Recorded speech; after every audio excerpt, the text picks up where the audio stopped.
Assalamualaikum warahmatullahi wabarakatuh. Perkenalkan, nama saya Ayu Intan Pratiwi. Saya dari kelas A12, Prodi PJJ Pendidikan Agama Islam di Fakultas Ilmu Tarbiyah dan Keguruan Universitas Islam Negeri Sayyidina Syekh Nurjati Cirebon.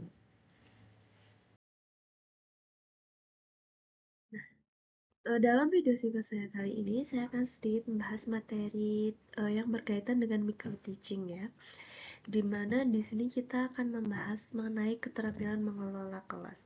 Nah, sebagai seorang pendidik, kita tentunya harus benar-benar menguasai keterampilan mengelola kelas ini karena jika kita menguasai keterampilan ini, maka pembelajaran yang akan kita lakukan di kelas itu akan memberikan dampak yang positif gitu. Jadi keberhasilan kita dalam menyampaikan materi di kelas itu salah satunya itu tergantung bagaimana kita dapat mengelola keterampilan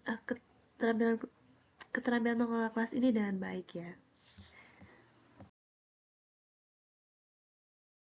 Nah, mari sekarang kita bahas secara lebih lanjut lagi mengenai keterampilan mengelola kelas. Jadi, keterampilan mengelola kelas itu adalah keterampilan untuk menciptakan kondisi belajar yang optimal sehingga tercapai tujuan pembelajaran. Eh, di dalam keterampilan mengelola kelas ini mencangkup kemampuan guru untuk menciptakan dan memelihara kondisi belajar yang kondusif serta mengembalikannya apabila terjadi gangguan. Keterampilan mengelola kelas ini berperan penting dalam pembelajaran karena dapat mencegah terjadinya gangguan sehingga kondisi belajar tetap optimal dan juga dapat membunuh sikap disiplin siswa.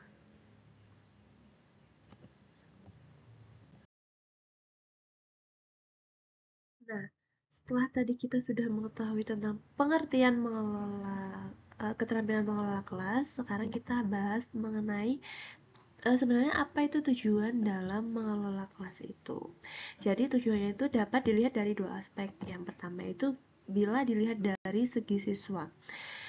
Di situ tertulis mendorong siswa untuk bertanggung jawab terhadap tugas dan tingkah laku. Ya, jadi tujuannya itu adalah mengelola kelas yang baik bagi siswa itu adalah mendorong siswa untuk bertanggung jawab terhadap tugas dan tingkah laku. Pengelolaan kelas yang baik juga dapat menciptakan lingkungan yang kondusif untuk belajar dan memotivasi siswa untuk belajar dengan baik. Mengelola kelas dengan baik membantu siswa untuk memahami dan menginternalisasi nilai tanggung jawab. Dengan adanya aturan yang jelas dan penerapan konsekuensi, siswa belajar untuk bertanggung jawab atas tindakan mereka. Hal ini mencakup misal itu pada pemahaman aturan gitu ya. Contohnya berarti siswa ini perlu mengetahui apa yang diharapkan dari mereka dalam perilaku dan tugas. Penjelasan yang jelas mengenai aturan dapat membantu siswa memahami tanggung jawab mereka. Terus yang kedua, kalau dari segi guru atau pendidiknya itu yang pertama ada menjaga kelancaran dalam penyajian proses KBM. Jadi untuk menjaga kelancaran dalam penyajian proses KBM itu ada contohnya itu ada misal menciptakan lingkungan pembelajaran yang kondusif gitu. Jadi guru ini bertanggung jawab untuk menciptakan suasana kelas yang nyaman dan mendukung sehingga siswa dapat belajar dengan optimal. Ini termasuk pengaturan tempat duduk, pencahayaan, dan kebersihan kelas. Terus yang kedua itu contohnya ada juga mengatur waktu dan aktivitas gitu. Jadi guru itu harus mengelola waktu dengan baik, memastikan bahwa setiap sesi pembelajaran itu berjalan sesuai dengan rencana. Ini meliputi transisi antar kegiatan yang lancar sehingga siswa tetap fokus dan terlibat. Terus yang ketiga itu ada yang namanya interaksi yang efektif gitu. Jadi pada interaksi yang efektif ini guru ini melakukan komunikasi yang baik antara guru dan siswa. Jadi guru itu harus dapat menyampaikan materi dengan jelas dan memfasilitasi diskusi yang konstruktif. efektif sehingga siswa itu merasa terlibat dalam proses belajar. Terus yang kedua ada berespons secara efektif terhadap tingkah laku siswa. Maksudnya itu gimana? Jadi misal itu tentang pengawasan dan penilaian guru gitu. Jadi tentang pengawasan dan penilaian itu, jadi guru itu perlu memantau tingkah laku siswa selama pembelajaran untuk mengidentifikasi masalah atau gangguan yang mungkin muncul. Tindakan ini membantu menjaga fokus siswa pada materi pelajaran. Nah, terus ada juga dengan memberikan umpan balik segera. Misalnya, respon yang cepat terhadap perilaku siswa itu baik positif maupun negatif itu sangat penting untuk membentuk disiplin dan tanggung jawab. Umpan baik ini dapat berupa pujian untuk perilaku baik atau teguran untuk perilaku yang tidak sesuai gitu ya. Terus yang ketiga itu contohnya membangun hubungan yang positif gitu. Jadi dengan merespon tingkah laku siswa secara adil dan konsisten, guru itu dapat membangun hubungan saling percaya dengan siswa. Hal ini membuat siswa ini lebih terbuka untuk berkomunikasi dan berpartisipasi dalam kegiatan belajar. Jadi dengan demikian itu dapat disimpulkan bahwa pengelolaan kelas yang efektif itu tidak hanya berfokus pada aspek akademis, tetapi juga pada pengembangan karakter dan interaksi sosial siswa yang semuanya itu berkontribusi pada keberhasilan proses pembelajaran.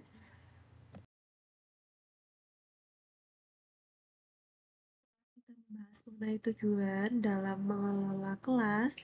Sekarang kita akan membahas mengenai prinsip dalam mengelola kelas. Jadi sebenarnya prinsip-prinsip dalam mengelola kelas itu ada apa saja sih gitu. Jadi yang pertama itu ada kehangatan dan keantusiasan. Maksudnya gimana gitu. Jadi dalam kehangatan dan keantusiasan ini guru ini harus menciptakan suasana kelas yang hangat dan penuh antusiasme. Hal ini membantu siswa merasa nyaman dan termotivasi untuk berpartisipasi aktif dalam pembelajaran. Kehangatan guru dapat menarik perhatian siswa sehingga mereka lebih mudah terlibat dalam proses belajar. Terus yang kedua ada tantangan gitu. Jadi memberikan tantangan dalam pembelajaran itu dapat meningkatkan minat dan keterlibatan siswa. Ketika siswa dihadapkan pada tantangan, mereka cenderung merasa penasaran dan berusaha untuk mencari solusi yang dapat memperdalam pemahaman mereka terhadap materi. Terus yang ketiga ada bervariasi. Bervariasi ini maksudnya gimana gitu. Jadi di sini itu guru dapat menggunakan berbagai metode dan alat dalam pengajaran, sangat penting untuk menjaga minat siswa. Pembelajaran yang bervariasi mencegah kebosanan dan juga membuat siswa lebih mudah memahami materi karena mereka terlibat dalam berbagai aktivitas. Terus yang keempat ada yang namanya keluasan. Keluasan itu apa sih? Jadi guru itu perlu bersikap fleksibel dalam pendekatan pengajaran metode mereka gitu ya.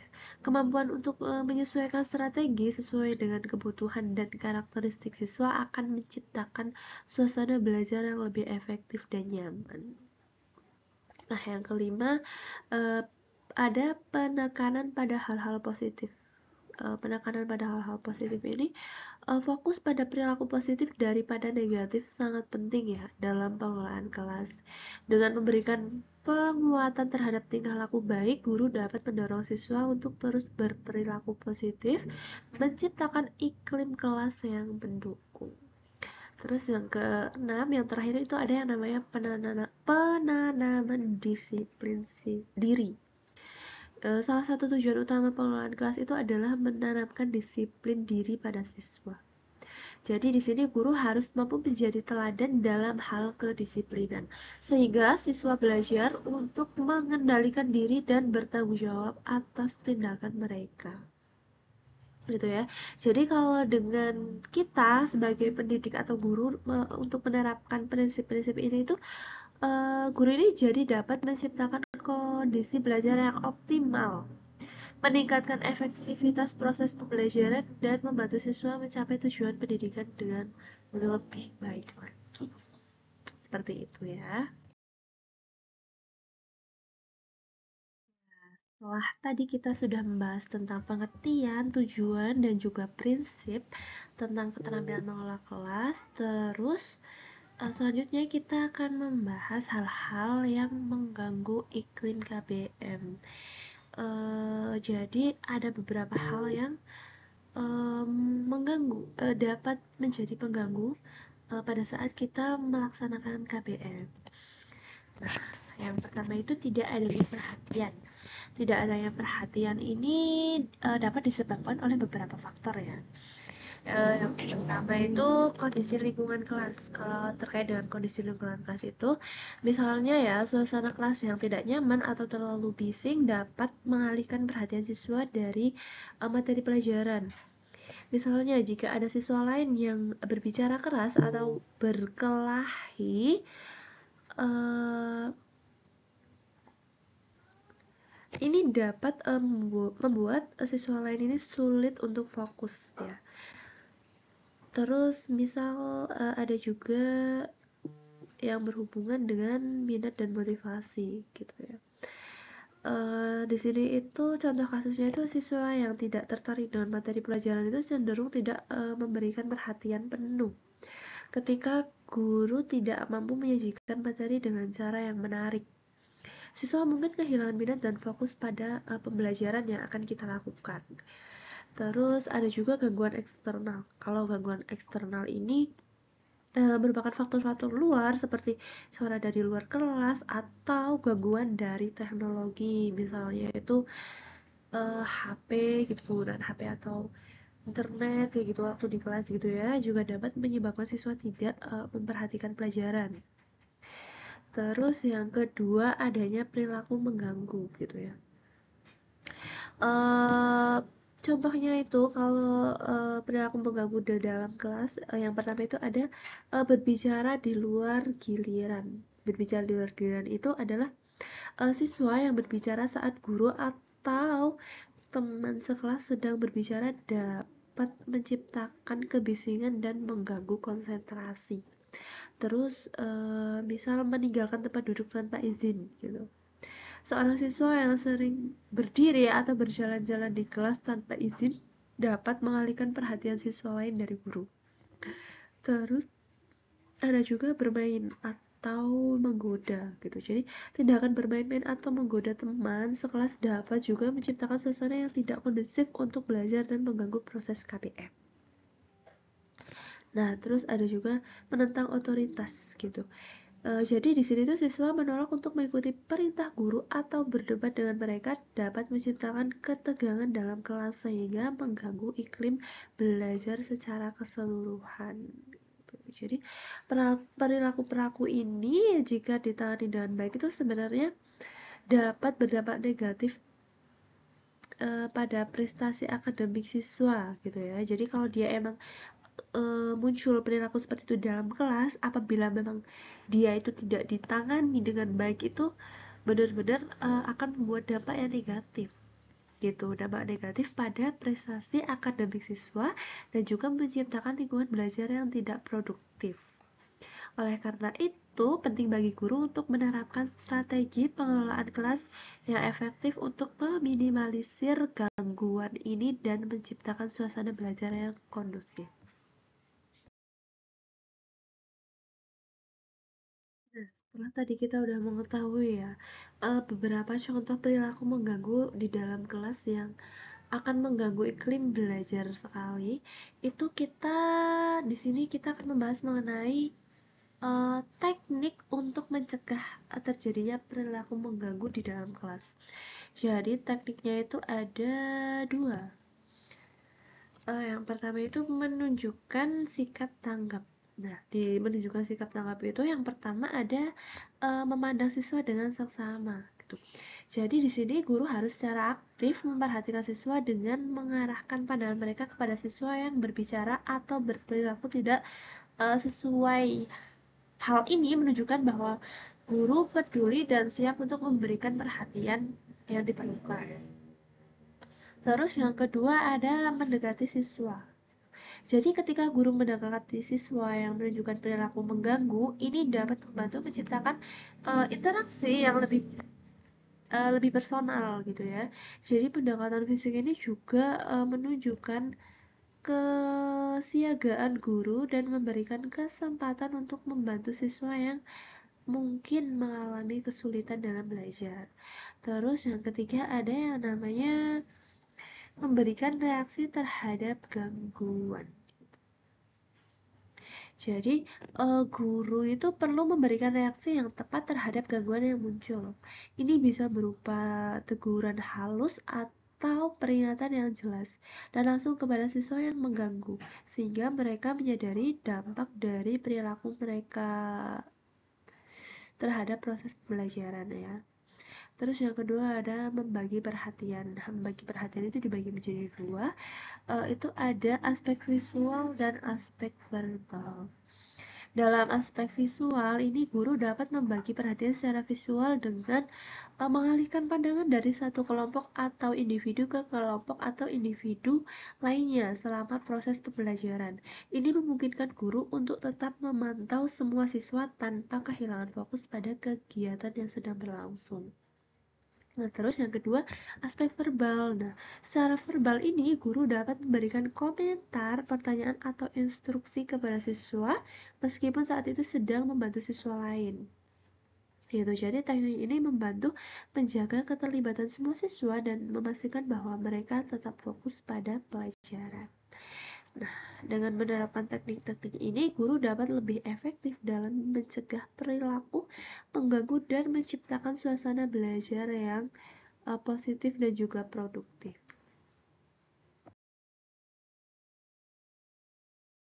Nah, terlepas dari dua masalah tadi, teknik untuk mencegah perilaku mengganggu juga dapat dilakukan dengan cara-cara di bawah ini juga ya. Yang pertama itu dengan memusatkan perhatian kelompok gitu. Jadi di sini itu guru perlu memastikan bahwa semua siswa terlibat dalam pembelajaran. Uh, Yang kedua yaitu memberikan petunjuk yang jelas. Gimana? Jadi petunjuk yang jelas, singkat, dan mudah dipahami sangat penting agar siswa tidak bingung saat mengerjakan tugas. Instruksi yang terlalu panjang atau rumit dapat menyebabkan kebingungan dan mengganggu konsentrasi siswa. Nah, terus yang ketiga ada yang namanya menegur. Jadi, ketika perilaku mengganggu muncul, guru itu perlu memberikan teguran agar siswa tidak bingung. Pada saat perilaku mengganggu muncul itu guru perlu memberikan teguran secara langsung dan tegas. Teguran ini harus disampaikan dengan cara yang tidak merendahkan, tetapi cukup jelas agar siswa ini memahami bahwa perilaku yang tersebut tidak dapat diterima. Terus yang terakhir ada memberikan penguatan. Jadi, memberikan pujian atau penghargaan kepada siswa yang menunjukkan perilaku baik atau berhasil menyelesaikan tugas dengan baik, itu dapat meningkatkan motivasi dan disiplin di kelas. Misalnya memberikan tepuk tangan kepada kelompok yang berhasil menyelesaikan tugas gitu. Dengan menerapkan teknik-teknik ini secara konsisten, itu guru dapat menciptakan lingkungan belajar yang lebih baik dan meminimalkan gangguan selama proses kegiatan belajar mengajar itu berlangsung. Oke, pembahasan kita yang selanjutnya itu adalah mengenai pengembalian kondisi belajar yang optimal. Jadi, pengembalian kondisi belajar yang optimal itu dapat dilakukan dengan dua hal, yaitu yang pertama dengan modifikasi tingkah laku dan pengelolaan kelompok. Modifikasi tingkah laku itu sebenarnya apa sih? Jadi modifikasi tingkah laku itu adalah teknik yang digunakan untuk mengubah perilaku siswa dengan menerapkan prinsip-prinsip belajar. Tujuan utamanya adalah untuk meningkatkan perilaku adaptif dan mengurangi perilaku maladaptif. Itu beberapa aspek penting dalam modifikasi tingkah laku itu seperti penguatan positif, hukuman, dan juga analisis perilaku ya. Terus yang kedua ada yang namanya pengelolaan kelompok. Pengelolaan kelompok itu adalah apa? Jadi pengelolaan kelompok itu berfokus pada cara guru mengatur dan memfasilitasi interaksi antar siswa dalam kelas. Beberapa teknik dalam pengelolaan kelompok itu meliputi contohnya ya pembagian tugas, menciptakan aturan kelas, memonitoring dan juga umpan balik dan sebagainya gitu. Jadi dengan menerapkan teknik modifikasi tingkah laku dan pengelolaan kelompok secara efektif itu guru dapat menciptakan kondisi belajar yang optimal tentunya dan juga dapat meningkatkan keterlibatan siswa serta meminimalkan gangguan selama proses pembelajaran berlangsung.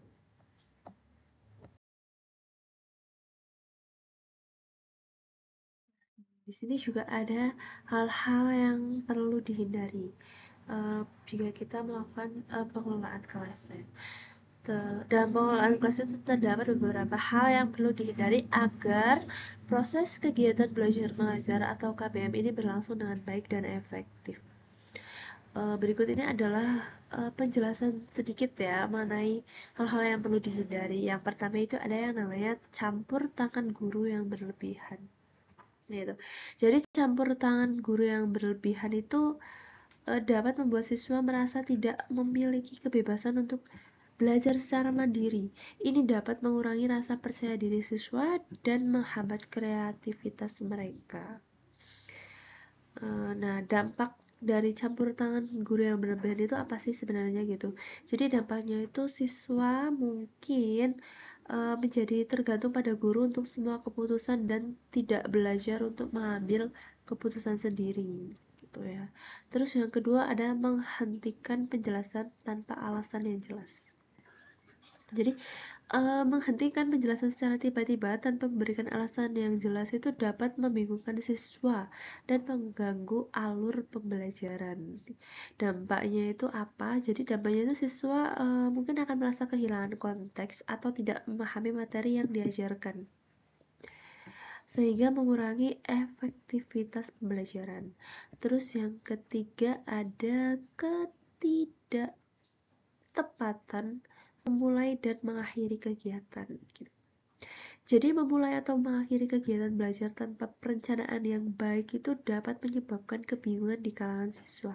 Misalnya ya, jika kegiatan tidak dimulai tepat waktu atau tidak ada penutup yang jelas, siswa mungkin tidak memahami tujuan dari kegiatan tersebut. Dampaknya itu ketidaktepatan ini dapat mengganggu fokus siswa dan menyebabkan hilangnya waktu belajar yang berharga. Terus yang keempat, ada penyimpangan dalam proses KBM.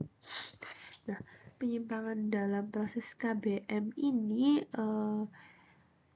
telah ditetapkan penyimpangan dari rencana pembelajaran yang telah ditetapkan tanpa alasan yang jelas dapat menyebabkan ketidakpastian bagi siswa. Hal ini termasuk perubahan mendadak dalam metode pengajaran atau materi yang dibahas. Dampaknya itu kira-kira apa ya? Jadi dampaknya itu siswa mungkin merasa bingung atau frustasi dan ini dapat mengganggu konsentrasi mereka terhadap materi yang sedang dipelajari. Terus yang keenam ada pembicaraan guru yang bertele-tele. Pembicaraan guru yang terlalu panjang atau bertele-tele itu dapat membuat siswa kehilangan minat dan perhatian terhadap materi pelajaran.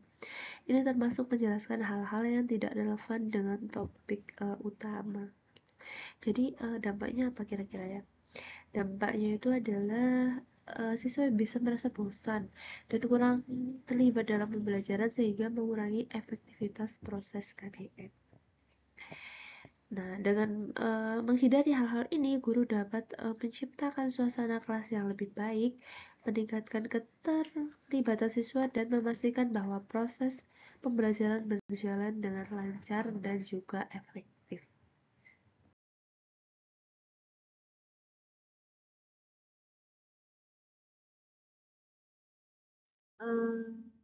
Itu tadi adalah sedikit pemaparan materi mengenai keterampilan mengelola kelas yang bisa saya sampaikan dalam video singkat saya kali ini. Apabila dalam penyampaian materi banyak sekali tutur kata saya yang salah atau belibet, saya mohon maaf yang sebesar-besarnya. Jangan lupa like, comment, subscribe YouTube saya. Saya akhiri. Wassalamualaikum warahmatullahi wabarakatuh.